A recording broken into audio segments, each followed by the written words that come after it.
This podcast is brought to you by Playwire. Tired of ad monetization platforms that feel like black boxes even when they promise you complete control? Playwire is launching a truly self-service ad platform that gives you actual control. Manage the components of your ad tech stack you want, or let their AI handle the heavy lifting where you don't. Your choice. Real-time analytics, transparent reporting, and zero hidden fees. Mention Marketecture and get 50% off your first year. This offer is only available through the end of Q1 2026, so act fast. Visit playwire.com/ramp-self-service to take control of your revenue. That's playwire.com/ramp-self-service. This podcast is brought to you by Adelaide. Media verification and measurement are undergoing major disruption. Legacy players are pivoting to performance advertising, AI is reshaping brand safety, and attention is replacing viewability. Adelaide is leading this shift with AU, a new way to assess media quality that scores placements based on their potential to drive attention and outcomes before your ads run. Think of it like a credit score for media. Finally, a clear view of quality before you buy. Take the guesswork out of your investment strategy and try Adelaide AU on your next campaign.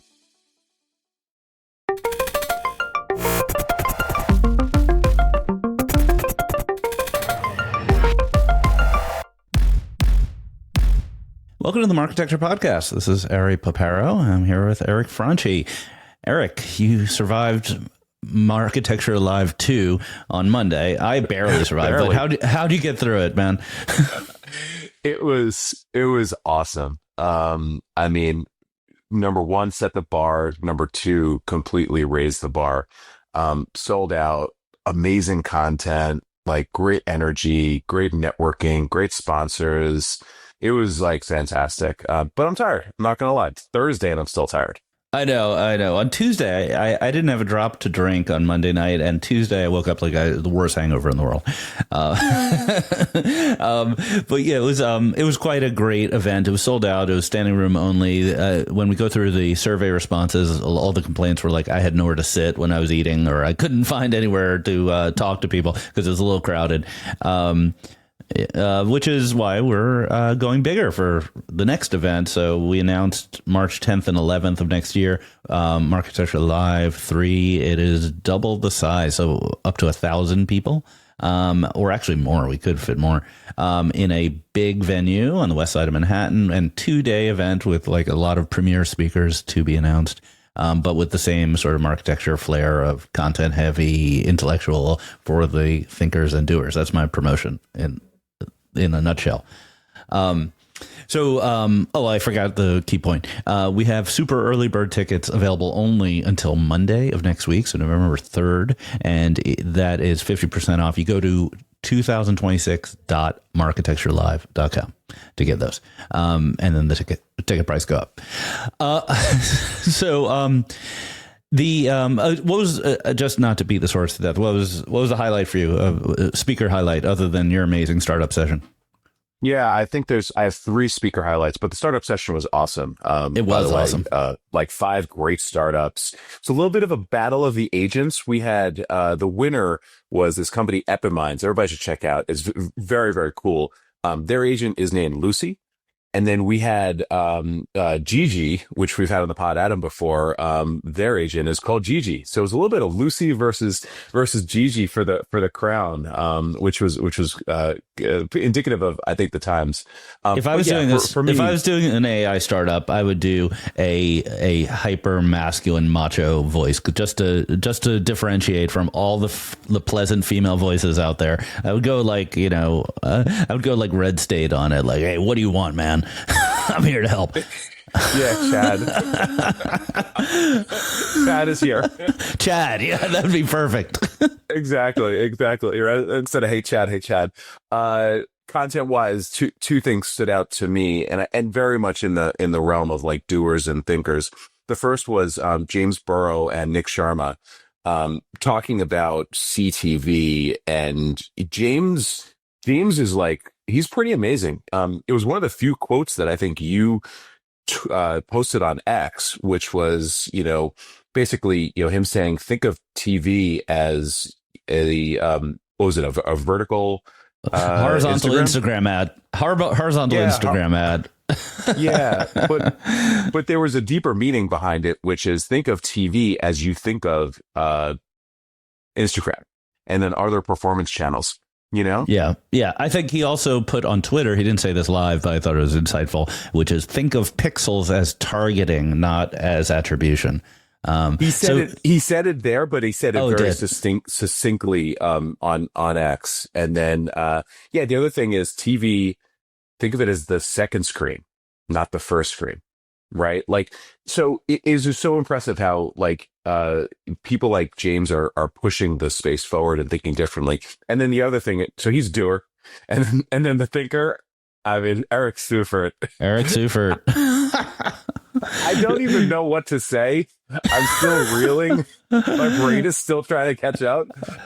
It was the craziest presentation I have ever seen. Yeah, so picture this: we're after lunch, and people are, digesting their nice lunch, and they're hanging out in their ad tech tuxedos, blazers, and jeans, and getting ready to talk. Yeah, and they're thinking to themselves like, we're the intellectual leaders of advertising here. We know what a curation is. We know what a cookie is. And then Eric Seufert comes up and he has like 40 slides and multiple like calculus slides that are talking about optimization of different ways to optimize things. And he's like, it's obvious. You just take the derivative of this calculation to get the answer, and then moves on to the next slide. No, Ari, it was not calculus. It was actual algorithms. Written algorithms were on his slides. I mean, you're more advanced than me on this stuff. I was like, but it was amazing. And I learned so many new words. The satisficer's dilemma, or the satisficer's regret. Satisficer's remorse is when you get what you want from a ROAS perspective as an advertiser, but you could have gotten more if the platform wasn't taking a profit. So you're sort of like resentful at Meta for taking a profit on your ROAS, even though you're satisfied with your ROAS, which was a great like insight. And I think what the end result was, everyone saying, well, if I ever have to build an ad platform, I know who to call.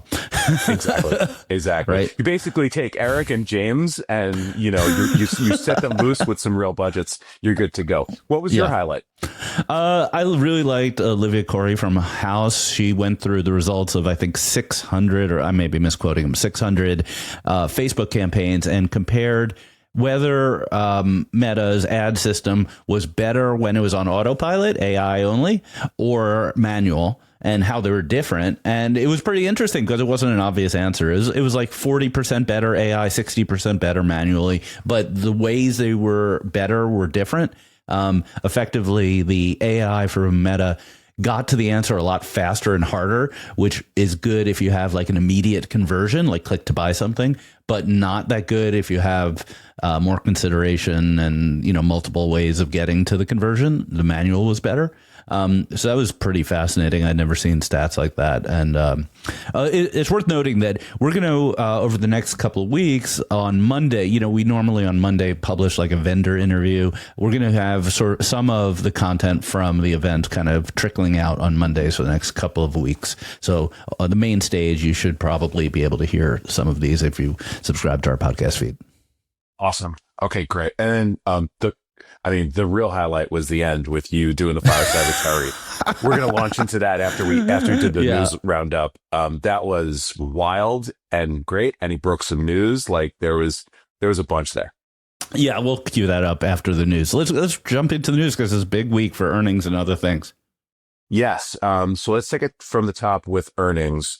3 of the Mag 7, the so-called, top companies that are driving disproportionate value in the market, reported yesterday. So I'm going to go through them, and then I'll pick out a couple of things that I think are important and relevant, and we'll talk about it. And also Criteo reported. So spend some time talking about that. In no particular order, we've got Meta, total revenue up 26% year over year, $51 billion quarter. Ad impressions up 14%, price per ad up 10%. Reels, shout out to Rich Greenfield, friend of the pod. He pointed this out. Reels is on a $50 billion run rate. $50 billion run rate, which means it will be larger than the US television market soon, which is a $65 billion market that is on a decline. So Meta is just crushing on so many fronts. However, if you looked at the stock last night or this morning, and by the way, this is not financial advice, the stock was down significantly because their CapEx estimates, where they're spending on AI, they're spending on companies, they're spending on infrastructure, all of this stuff was upped as well to $70 billion for the year. And I think people are getting concerned about the level of spending that Meta is doing to achieve these results and bring them forward into the AI future. So good quarter out of Meta overall, got dinged on their spending. Second is Microsoft. Microsoft total revenue up 18%. Cloud, which is where a lot of these spending by companies by Meta goes to, up 26%. Relevant to Marketecture, search and news ad revenue up 16% ex-TAC. So solid quarter for advertising. Google, total revenue up 16%. First $100 billion quarter. Crazy. $100 billion quarter. That's crazy. Crazy. Cloud up 34%. YouTube revenue is a $10 billion quarter for Google. So, YouTube, if you extrapolate that on a run rate, probably close to Reels, right? A $50 billion market.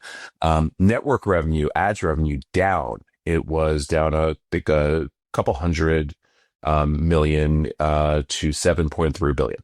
So overall, the big companies doing well. Cloud is where a lot of the growth is. Advertising is solid. Criteo, total revenue up 2%, gross profit up 10%.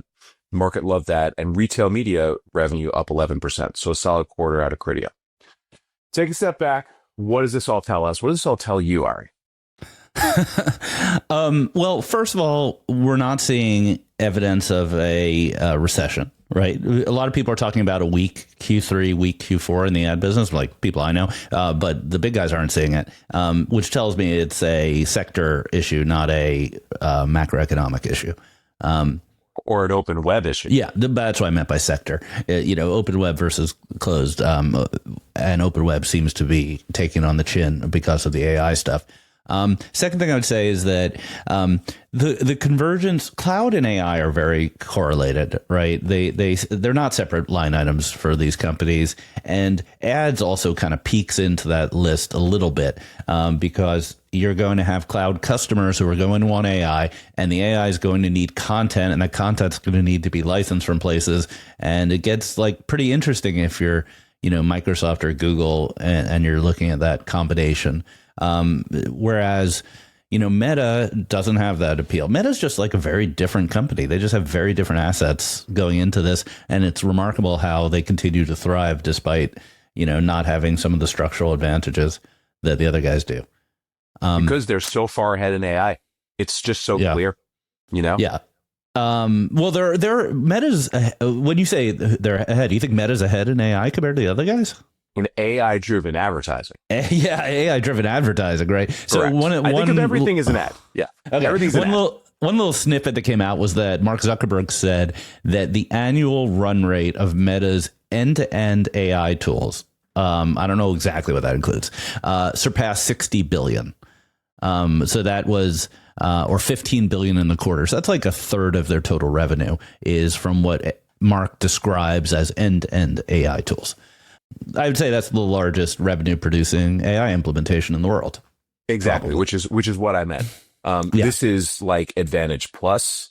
Mm-hmm. This is SMBs just doing here's my URL, here's my cost per X target, here's my $50, have at it. Like this is the manifestation of what he's been talking about all year.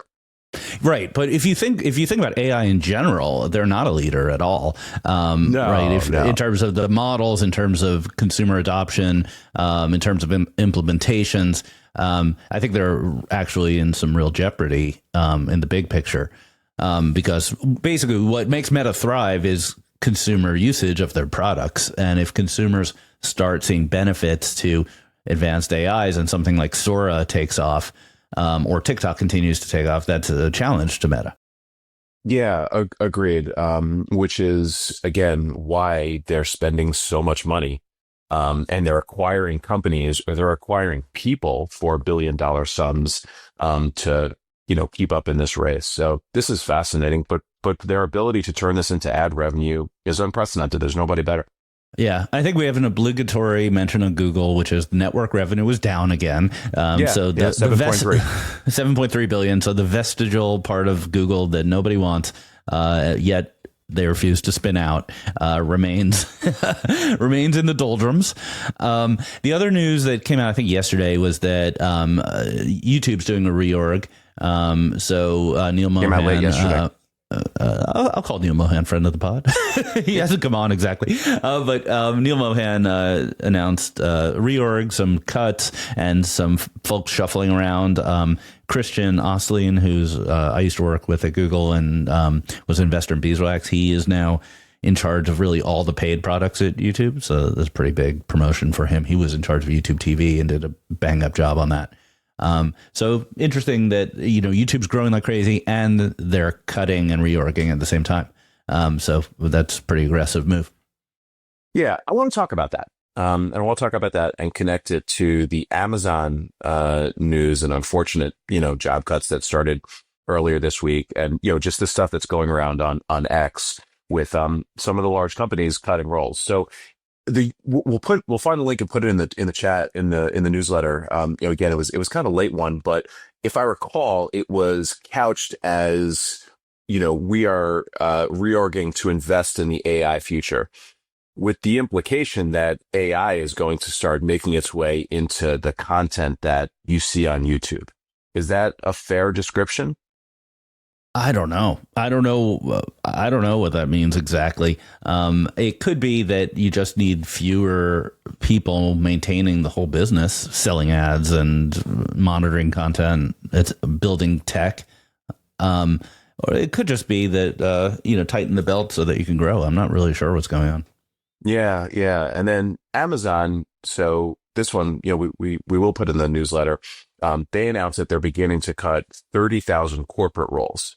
So these are people that, work for Amazon proper, not necessarily kind of in warehouses or other areas, or 10% of the corporate workforce. And I think started with 14% this week. And there was, apparently, you always hear this stuff, but like pretty bad form where people got a 3 a.m. text message not to come in, you're going to lose access. I've seen two explanations for this. The first is preparing for a leaner AI-driven future and need for less people. And, maybe a less extreme example of Elon coming into X, cutting 80% and things continue to operate. Or it's these companies just overhired in the ZERP era, in the COVID 2020 to 2022 era. And this is just rationalizing. Do you have a POV on this? Well, I listened to the Hard Fork podcast on last Friday, and they had a lot of discussion about how serious Amazon is about what they called bending the curve on their workforce. Their workforce, especially in the warehouses, was expanding linearly with their sales, and they didn't want that to continue. So they're using robotics and things like that. And I don't think that's exactly what's going on here because as you mentioned, it's corporate reductions. But philosophically, they're very tightly run ship. They run like a retailer, and retailers can have no fat. And to the extent that AIs can write those 6-page memos, maybe you don't need the middle management layer. I'm joking a little bit, but it's not an easy place to work. No one will say that. Anyone who you talk to in our industry or otherwise who's worked at Amazon will say, it's a tough place to work. And I think they see employees as a resource that needs to be optimized. Yeah, I get it. Makes sense. Okay. Well, it's unfortunate for all of these people that are now looking for new roles in a seasonally difficult time to do it. I hope lots of people land on their feet. All right. Speaking of people, we had two big CRO changes or new CRO additions at some of the big public ad tech companies. The first was TTD. So Jed Dederick, who I don't know, but has a fantastic reputation. He's been there for over a decade and, really built the revenue organization and engine. He is stepping down as CRO at TTD, and a new CRO, Anders Mortensen, who comes out of Google, is stepping in. Do you know Anders? I don't. Neither do I.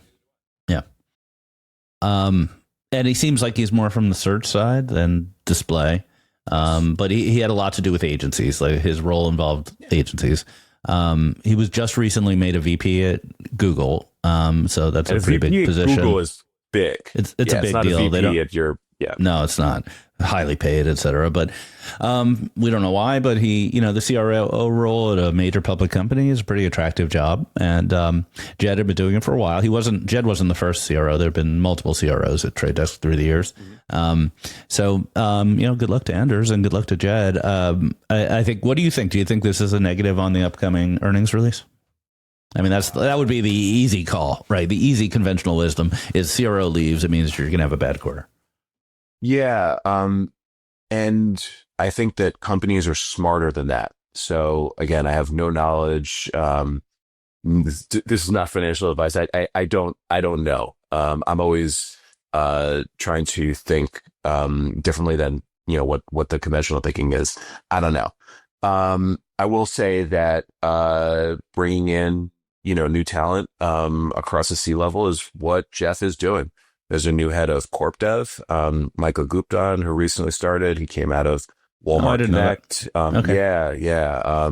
He seems to be gearing the company for the next phase. So I wasn't surprised to see this.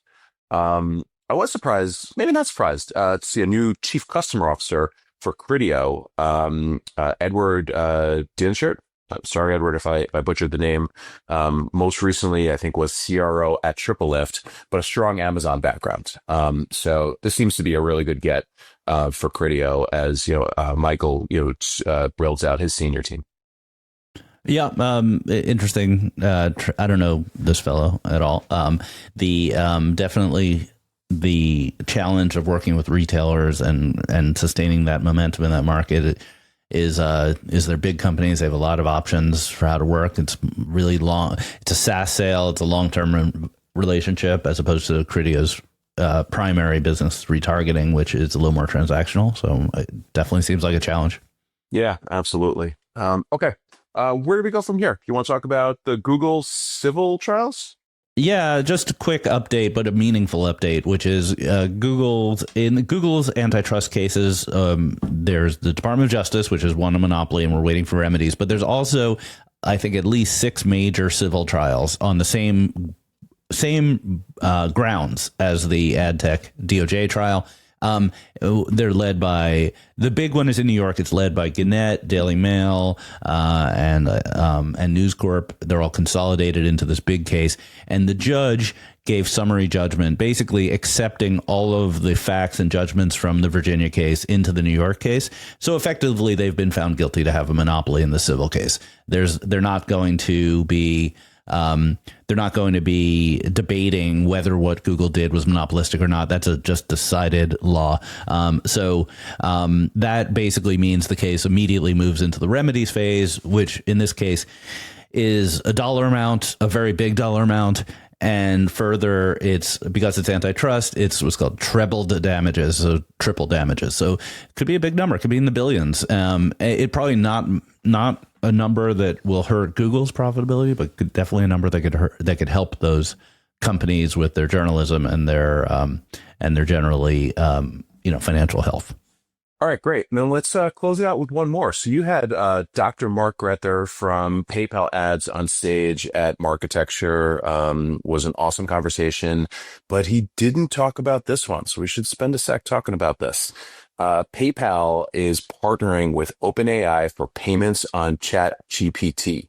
So OpenAI is making a bunch of announcements around commerce. Most recently, they had Walmart going to be providing some shopping results in ChatGPT, and now they're going to be partnering with PayPal to facilitate payment. This feels big. It does. Dr. Mark was on Monday, and they announced this on Tuesday, so my fault for doing a conference on a Monday. Yeah, never again. Yeah, so PayPal is just huge on the merchant side. It tends to be a little more long tail, and it tends to be like a little European, but it's huge. I think he said they had some 30 million merchants on stage or something like that. So it's also a lot of things that maybe aren't products that are available at like a Walmart. Like the SKUs it's a long tail of SKUs as well. And so, whereas Walmart gives them the feeds, gives them the shopping, this is a different set. It's also a checkout. So you could potentially be using PayPal to buy things that maybe PayPal doesn't necessarily rep. So I think this is it's a good step for both of them. We're yet to see any volume of like real purchasing going on, but it seems pretty clear that that's an option if you give the consumers the ability to find the products. Agreed. The thing about OpenAI, and if you just think through what some of the use cases might be for transactional answers, right? Or getting a product, getting an answer, and then buying a product directly, it might benefit the long tail more than other parts, right? Because you're looking for a certain part, you're looking for a certain, niche product, oftentimes that's where the answer engines thrive. So you can imagine this is a big one. Yeah. Find me a t-shirt that has a funny saying about, some event or something those kind of weird things that you might normally go to Etsy for, might be really good use case. Travel. DIY is incredible. Like I just take pictures of a thing I'm looking to fix in the house. And, I typically get a link to Home Depot, and it could be just like a 10-cent washer, but I would never be able to find this without that. So I can imagine the possibilities are like pretty substantial. I think you just repeated the exact plot of the Home Depot TV ads. Like that is what they do in the TV ads. They're like, they show them using the Home Depot app and be like, I don't know how to fix this. And then boom, it shows up. So Home Depot, I know you have an RMN. Come talk to us. Exactly. Cool. Should we wrap and introduce the Terry segment? Let's do it. We should not wait any longer for the violence that is about to come. So let's try to set this up a little bit. If you're listening to this, you probably know who Terry Kawaja is. He's probably the leading investment bank in our space. He is known for his antics, his presentations, his songs, his comedy, etc. He came on. He was the final event of Marketecture Live. It was billed as a podcast recording with me. And that's not really what it turned into. You're not going to hear my voice very much for the next 20 minutes. I don't know what got into Terry, but man, did he go off. The audience could not believe what they were saying. They were laughing. They were crying. He just goes on this monologue that is really, worth putting on, at least off Broadway. What was your reaction to what you saw? Yeah, I think that was a good summary. The big thing I took away from this, and I think the listener is going to as well, is it feels like Terry has been waiting for this moment that is in front of us right now with AI. Luma helped architect much of programmatic through deals. Like they were behind the AdMeld and Invite Media acquisitions for Google. They were part of a lot of the foundational deals for programmatic. My sense from Terry is that the chessboard is going to be completely reset. He's got a AI Lumascape that's going to be coming out over the coming weeks. And he believed this is going to be a time of not just like company formation, which, you and I are very focused on with our work, but company acquisition. So feels like he's getting ready to, and he even said it, he thinks he's going to have a big 2026. I think the space is going to have a big 2026 driven by M&A. So feels like he's just like getting the engine revved up.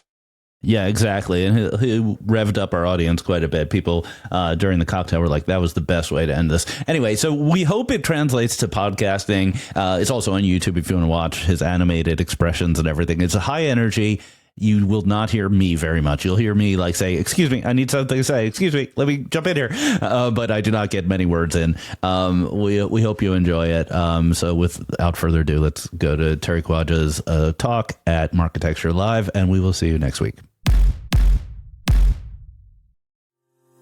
AdLib is the DSP agnostic buying platform that helps agencies and marketers scale programmatic, smarter, faster, and more profitably.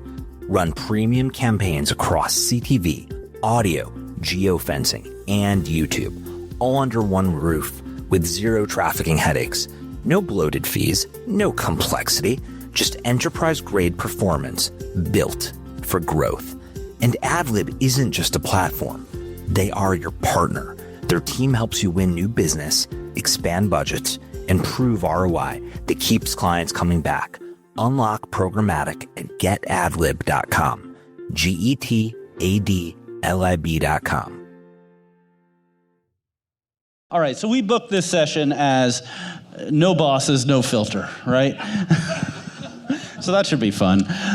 Neither of us have a boss, and neither of us have a filter. So yeah, good luck. That is true. And you're better at social media than me, which is so I bring you on to amplify. All right, so start with some quick questions. You gave a thumbs up. Buy, sell, or hold Trade Desk stock right now? Oh, no, so I'm because I'm a registered. I can't answer that question. Nope. Okay, that's a good answer. All right, second question. Other than Roku, take Roku off the table. Yep. One company they could buy. Give me a name. You'd advise Jeff to buy right now. Sure. Why not? So, what's the whole theme of this conference? Outcomes, right? And yeah, quality. Yeah. Good luck. Well, yes. By the way, yes. I would never say no to quality. You're 100% right. It's an and, not or. Here's the thing. I believe AI is going to accelerate the whole move to outcomes. I also think we need to reframe what we mean by outcomes. We do not necessarily mean, direct response, bottom of the funnel, final step before conversion. No. Outcomes is a full, as Lou Pascalis could tell you, it's a full funnel phenomena. And I think that they are missing a big opportunity in performance. So what company should they buy? You get paid on a transaction, not on a word, right? Moloko. Moloko, all right. That is wow, that's a curveball, but it resonates. Okay, now I want to hear why. Because it's about performance, right? It's about outcomes. A company that has done well in performance. And by the way, if you'd asked me this question 5 years ago, I'd have said AppLovin. All right. They are now a $220 billion market cap. Here's the thing. It is easy, the old biblical expression, it's easier for camel to pass through the eye of a needle than a rich man to get into heaven.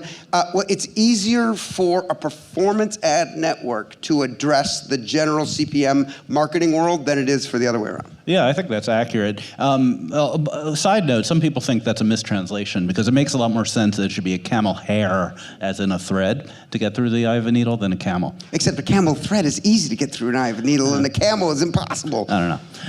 All right, so let's talk about performance. So do you think if, let's put M&A aside, I know that's against your religion, but ain't gonna happen. Do you think someone like the Trade Desk could build a performance engine on open web? I think it's very difficult. I think the people who built, if you look at all the scaled performance companies, which I would list as, like AppLovin and Facebook are like 1 and 2 or 2 and 1, right, in terms of scale. They, where did they learn it? It goes back to gaming and performance advertising. It has to be in your blood. And I don't know. It would take a sea change. Look, when I've pitched M&A to Jeff, and Jeff has been very transparent about this. He said, culturally, he worries about cultural fit of acquisitions, which is fair. That can be a downside. But he also says we're not ready for it. I don't think we have the ability to integrate. And that's all fair. And by the way, I have said 4 years, dude, you guys have done so well organically. They've defied the law of large numbers, which is to say the bigger they got, the faster they grew, which is kind of like not usually how it works, right? Usually you get this sort of like declining curve slope asymptotically. And so I think the culture of a performance outfit intermediary is probably different. So I think it would be hard. Yeah, I agree. Culture is a big issue here. The customers don't get transparency, they don't get as much control, and the customers of the trade desk ask for those things all the time. Well, it's interesting you say transparency because, I have attended events, whether it be IAB events or like the ANA where all the big marketers go, and for a decade, all I have heard is big CMOs standing up there, Mark Pritchard, a whole list of them all saying, transparency, transparency. Well, it turns out that if you look at Google, they have a product called Performance Max, which is 100% opaque. One could not get a less transparent solution in the marketplace that they offer their e-commerce clients. How many of their e-commerce clients have taken them up and utilized Performance Max instead of the manual stuff? 82%. Their clients have voted with their wallets. They don't care about transparency. Yeah, the call for transparency, in a sense, is a symptom of not being happy with the performance. Correct. Well, and remember, in some cases, and remember, there's other things too, because people want transparency because, if you're Mark Pritchard and you are the shepherd of an incredibly valuable brand like P&G, you want transparency because you don't want to know if your ads are running on some screwy site, some MFA site. And so I get that part of it. But here's an interesting observation that I said 10 years ago, and I don't think anybody grokked, which is when you move from like CPM, when you stop charging on impressions and charge only on outcomes, not only is it a better business model for the intermediary, it leads to better results for the advertiser, but it also mitigates all the issues that people talk about, fraud and viewability. Well, last time I checked, a bot doesn't make purchases. A bot doesn't have a wallet. So who cares if your ads are poorly viewed or there's bots viewing them that are getting measured in someone's vastly outdated measurement system? If you sell on a CPA or a CPI, none of that matters. Yeah, the word transparency is also used like a cudgel because it does mean things around brand safety, which is really important. Which is 100% legit. But when they apply it to pricing or take rates, it's pretty disingenuous because they don't demand it from channels that produce results. And they don't demand it, by the way, so we're talking about how a big corporate is insisting on transparency for their media buys. I got news. Procter & Gamble, I don't know what the percentage is that Procter & Gamble spends on, I don't know why I'm taking that as an example, but I don't know what percentage advertising spends of their total expenses of their corporation, but I'm gonna go ahead and suggest that it's a really, really small percentage. And I don't think Procter & Gamble's procurement people for, I don't know, office cleaning, where they demand transparency of their janitors. Like, it's just not the same. It'd be pretty bad if your janitors weren't transparent, though. Let's talk about AI. So you put out some content about AI. I don't remember exactly what it was called, but it was talking about how many companies are laggards in AI among this community, the ad tech community. Remind me what that was titled. So we're preparing to debut the AI Lumascape. By the way, I swore I'd never do an AI Lumascape, and people said, why not? I said, because there's no Lumascape for electricity or cloud or anything. Like, in other words, AI is going to be Intel inside. Like, isn't everyone going to have AI? I don't understand. But, give the people what they want. So we're doing the freaking impossible task of creating an AI Lumascape. Now, riddle me this, Batman. How do I exclude a company on the AI Lumascape? Every single company on every advertising Lumascape is going to insist on appearing on the AI Lumascape. So wait, are we just talking logo sizes here? So we have a challenge, and I have a crew that's been working on this. We'll have had 4 months of intense work. And so what I did, like any Lumascape, here's how it works. You do the research, primary and secondary. And by the way, shout out to the unbelievably great trade publications we have in this industry. Can I get a hell yeah for that? I mean, we dissect every aspect, and including Marketecture, and needed in the marketplace. I'm aided in this research, but we're out there trying to figure out these solutions, blah blah blah. And of course, I'm not a technologist, so I don't know. I could probably use your help. But here's the thing: to do it, we usually get about 80% of the way there, and then we publish it. With the caveat that there's one thing I can guarantee about every LumaScape when we publish it. It's wrong. Complaints? Well, no, but we say it's wrong. And by definition, we do not wait till it's 100%, because that would be dumb, be a bad use of our time. So we publish when we get to 80, 85%, and then the marketplace, the ecosystem, will tell us in about 30 minutes. It's amazing how my inbox fills up. You missed us, asshole. That's some people actually are stupid enough to say that. Okay, fine, whatever. Do you take kindly to that? No. I don't care. You could listen. I've been called everything. How did Brian O'Kelly get his own box on the original LumaScape? Because that was me fucking with him. It was reverse engineering him? It was reverse engineering. So most of what I do has some, relation to comedy or tweaking people. I tweak you all the time. Easy mark. Right? You're low mark. I mean, O'Kelly is so easy. He complained when I put him in a box. He said, and then I put him in another box. He complained. I'm like, fuck you. I'll put you in your own box. And then you go figure it out. And I've heard him talk about this. I was like, Terry put me in my own box, and that cost a lot in therapy for years. Oh, I thought he was proud of his own box. Sorry? I thought he was proud of having his own box. He was proud and not proud. He's, like I said, he went into therapy. Let's get back to AI. So I called, I said, look, there's, near as I can tell, in the formulation of this AI LumaScape, there's 3 types of companies. There's AI first, right? We saw a few of them up here. There's fast adapters. That is to say, companies that either managed to find quality developers, built the product, got traction, and are making revenue from it. So for all of you going, we're a fast adapter. Yeah, well, show me your financials.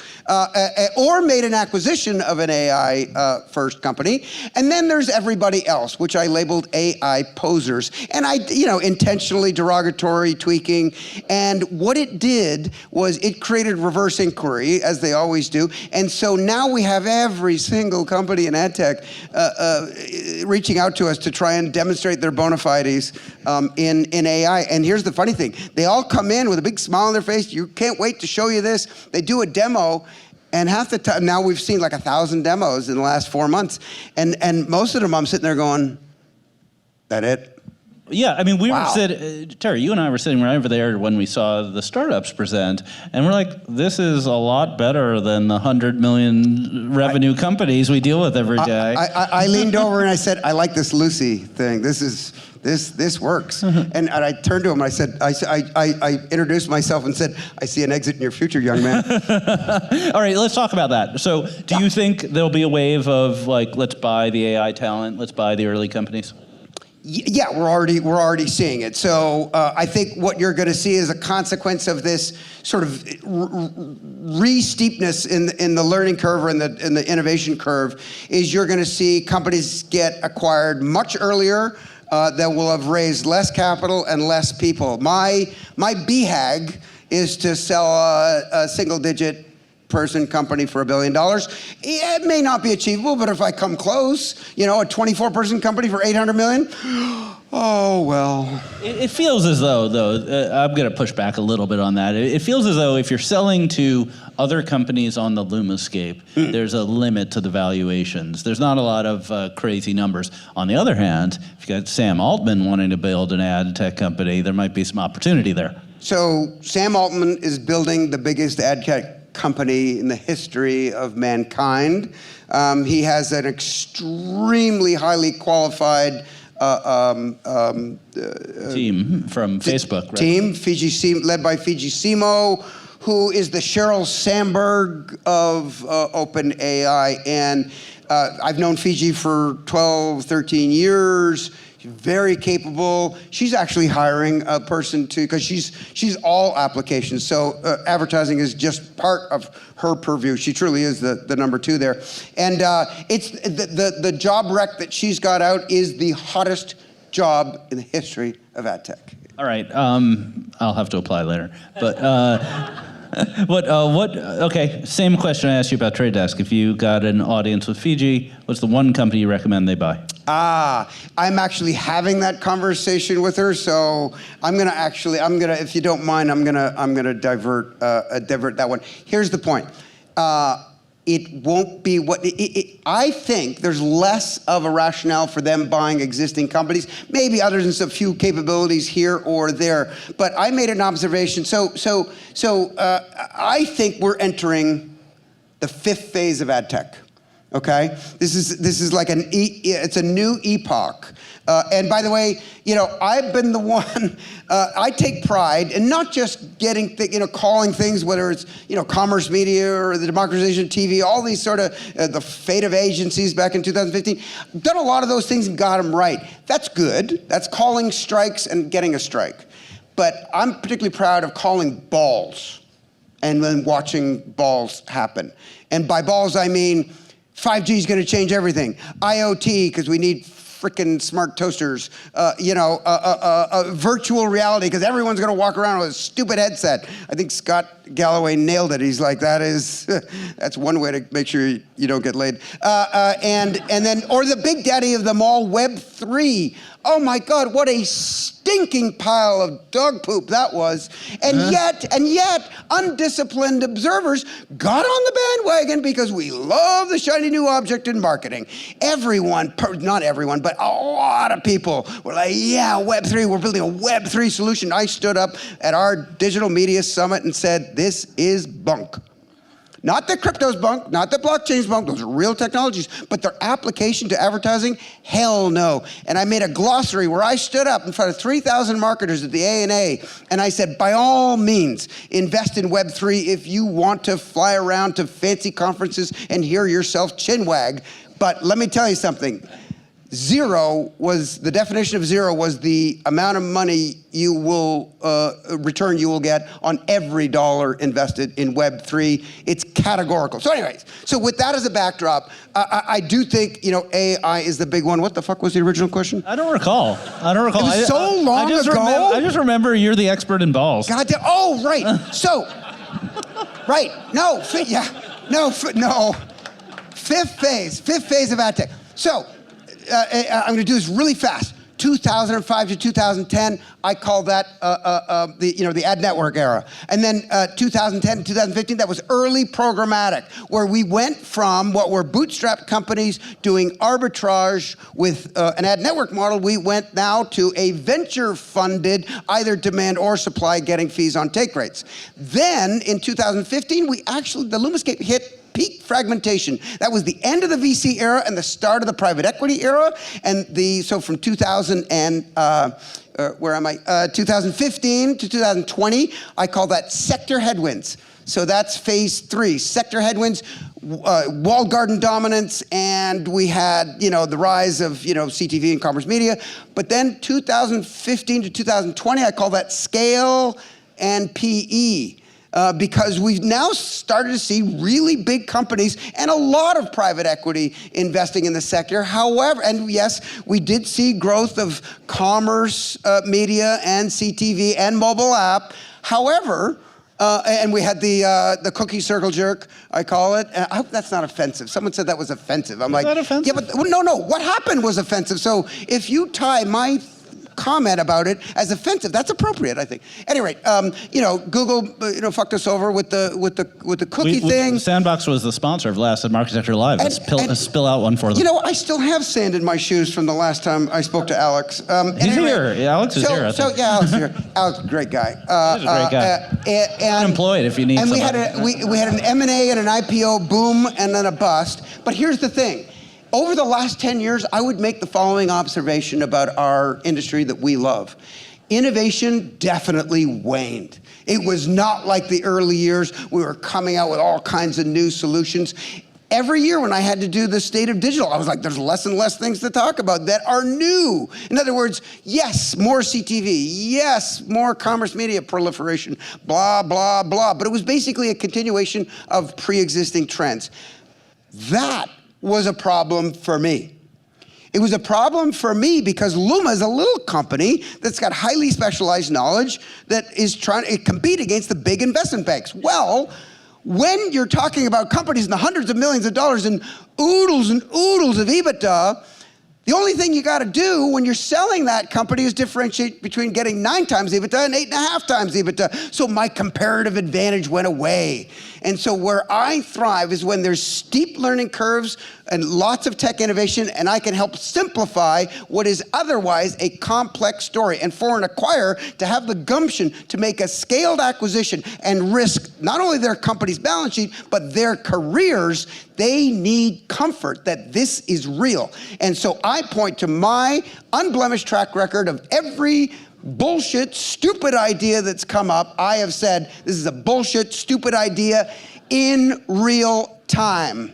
And then it manifested into a bullshit, stupid idea. And the ones that are, so that gives me my North Star, which is objective credibility. So I'm so excited for 5th phase of AdTech. By the way, you're gonna see all of this. I have a presentation.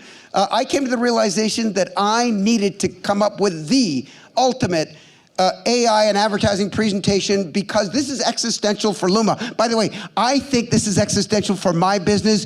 Every single person in this room should feel exactly the same because it is. Dave Eisenberg can tell you, I walked him through some of the slides. This is it. This is the big one, which is why we're hosting a big event. We're gonna debut the AI LumaScape. We're gonna come out. You're gonna be seeing me talk about this deck ad nauseum. You're gonna be sick of me. But what we're gonna do is after November the 17th, when we hold our Futurescape event, we are gonna be piecemealing it out. I'll also be sending it out. You'll see videos. You're gonna see shorts. You're gonna see TikTok. You're gonna see goddamn everything. Why? Because I have to end up as the default advisor in the intersection of AI and advertising. That's my commercial. Praise Jesus. All right. Okay. So what? If you were calling a ball right now, what's the nonsense that's going on? What's not a factor? We're not going in AI? Yeah, right. Yeah, in AI. Just right now. So I find that this is an industry that does a little bit too much navel gazing. So, like, you know, this transaction ID thing. That, by the way, that's as much as I learned about it. There's a fight. I don't know what transaction IDs are. There's very smart people in this room that know exactly what it is. I don't care. Right.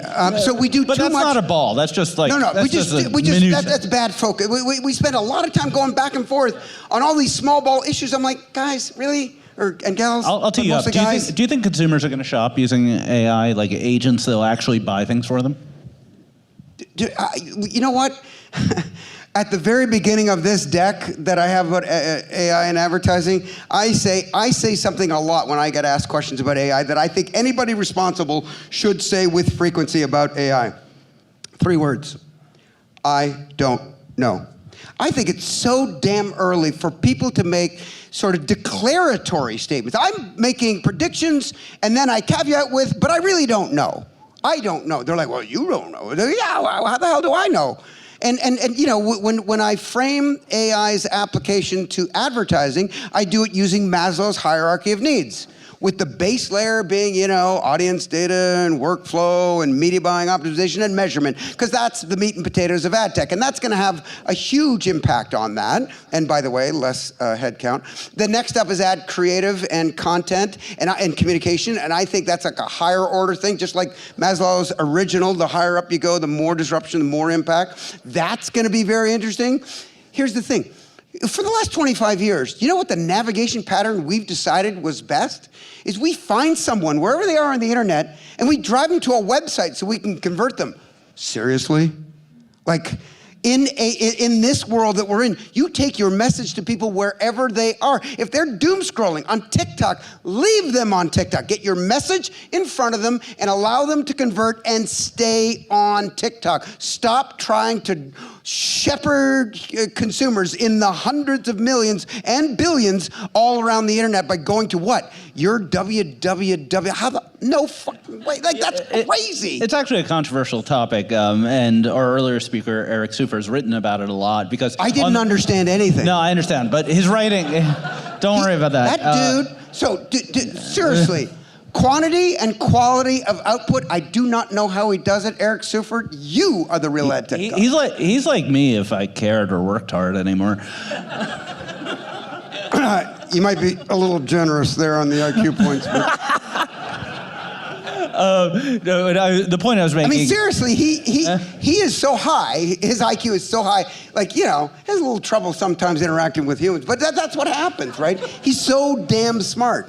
But it's by the way, if you don't subscribe, Mobile Dev Memo, subscribe. Everyone in the room, it's unbelievable. All right, last question. So, tell us a little bit about Terry the person. Like, what's your day like? What do you do all day? Like, what you get in? What's like a day at Luma like? Yeah, I work from home until about 10.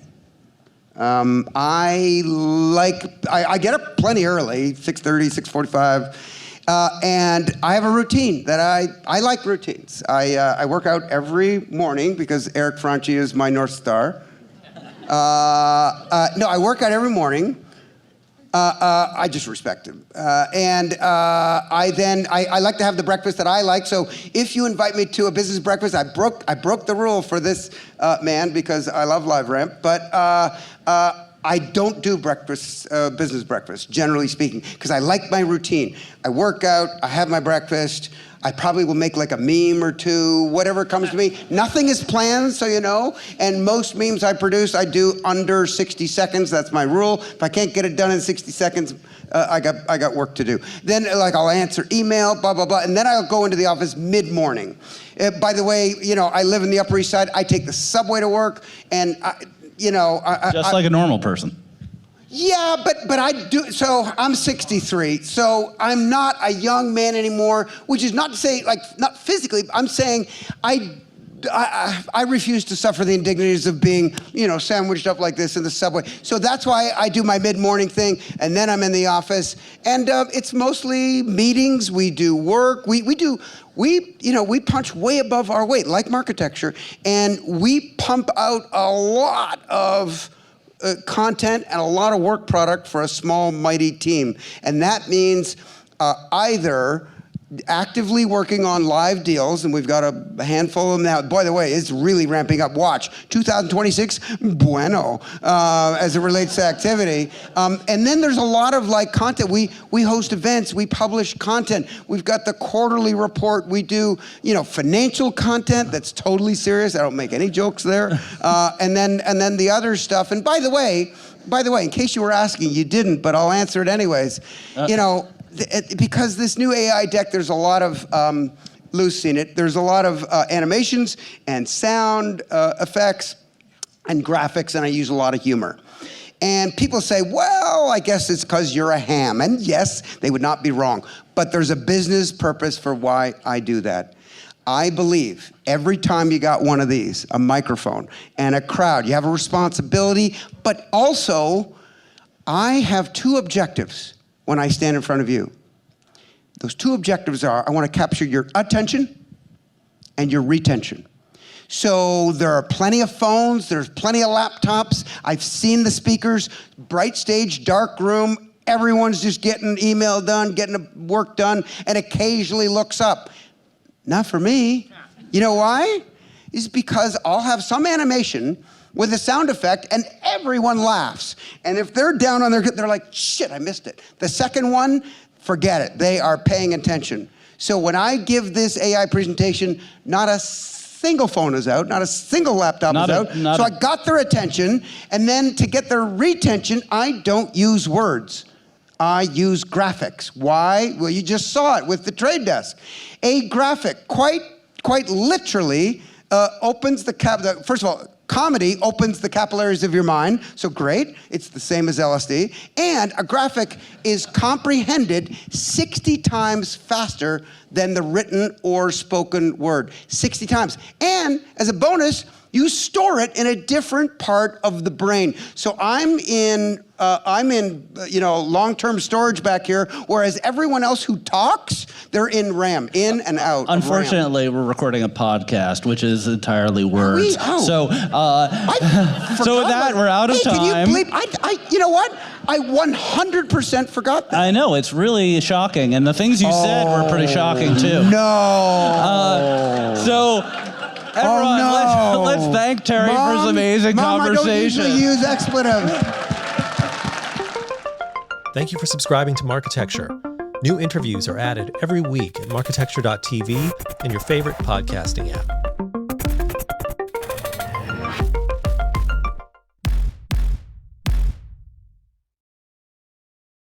Thank you for listening to the Marketecture podcast. New episodes come out every Friday, and an insightful vendor interview is published each Monday. You can subscribe to our library of hundreds of executive interviews at marketecture.tv. You can also sign up for free for our weekly newsletter with my original strategic insights on the week's news at news.marketecture.tv. And if you're feeling social, we operate a vibrant Slack community that you can apply to join at adtechgod.com.